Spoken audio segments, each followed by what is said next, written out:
On day one of my new administration, the invasion ends and the deportations begin. We get them out. On the campaign trail, President-elect Donald Trump repeatedly promised to launch what he calls the largest deportation operation in American history, targeting undocumented immigrants. By the way, there are roughly 11 million undocumented immigrants living in this country today. And a CBS News analysis found it would cost up to $216 billion over Trump's next term to deport them all. Just to break that down, that's $54 billion per year. For comparison, last year's budget allocation for the Immigration and Customs Enforcement was just $9 billion. But beyond the price tag, the bigger question is, how exactly would these mass deportations work? Trump has said he'll deploy the National Guard to detain undocumented immigrants, tap into local law enforcement to keep track of them, and ramp up workplace raids. He has pledged to invoke the Alien Enemies Act of 1798, which allows the president to detain and remove immigrants during wartime. The last time it was used was during World War II for the internment of Japanese Americans. And of course, Congress later apologized and provided reparations for Japanese internment, acknowledging that it was rooted in racial prejudice. So is a mass deportation plan possible? Joining us now to talk about it, someone with a lot of knowledge on the subject, the former acting director of Immigration and Customs Enforcement during the Obama administration, John Sandweg. John, thank you very much for being here. I appreciate it.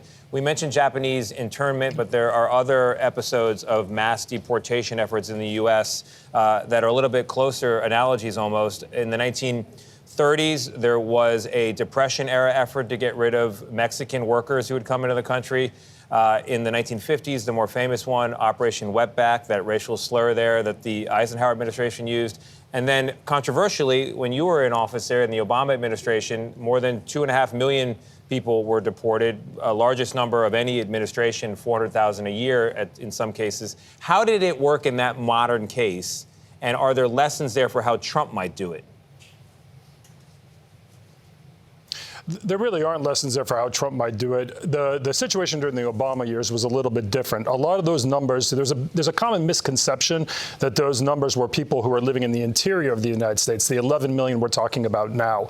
What primarily during the Obama years, these were people who had just crossed the border. But at that time, very few of those people were claiming asylum. And so administratively, DHS had the authority to issue what are called expedited removal orders and then transport those people back to Mexico. And the overwhelming majority of them at that time were Mexican nationals. Of course, today our border is radically different. We're seeing a large number of people from a variety of nations coming across the border, all of whom are claiming asylum. And what that has done is really overwhelmed our immigration courts. And so this kind of leads to what is Trump's biggest problem today, which is despite all these resource constraints, despite these promises to use the National Guard or state and local law enforcement, he needs to find a way to get around those immigration courts, because with the current backlogs, there's just no real possibility at all that he can provide due process and get 1 million people out of the country in a year.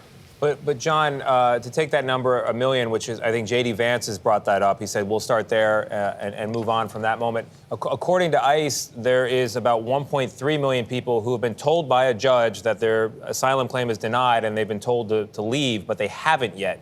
Wouldn't that be the place to start?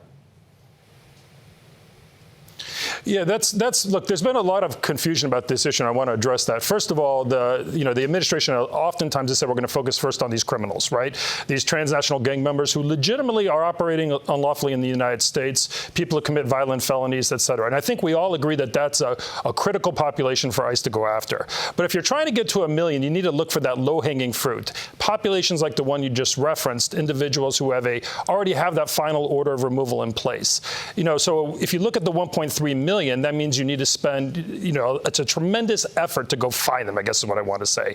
A lot of those people, to the extent that's an accurate number, that they're all recent asylum seekers. They're back out they're throughout the country, and it takes a lot of investigative work to find them.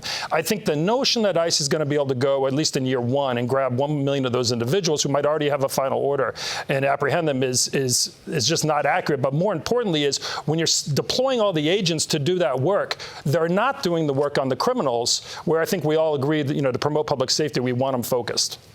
So there's really an opportunity cost there. John, let's talk about the human side of this. There's an estimated 4.5 million people who are part of mixed status families. These are undocumented people who might be married to a citizen or the son or a daughter or parent of a citizen. How will this impact them? Because this would separate families, and we all still remember Trump's family separation policy, which is still fresh in our minds.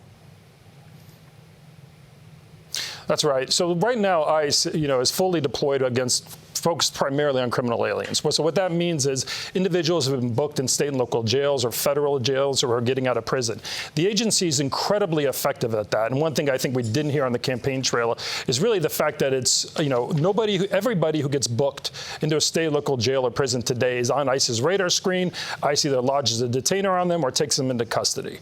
So when you start talking about who then is going to be deported, if we're going to elevate from the 267,000 people that are deported in, during the Trump year per year versus, right, 1 million a year. There's no way you get to that population without getting into the larger 11 million. And all of the data about that population tells us a couple of things. One, they've been here a long time.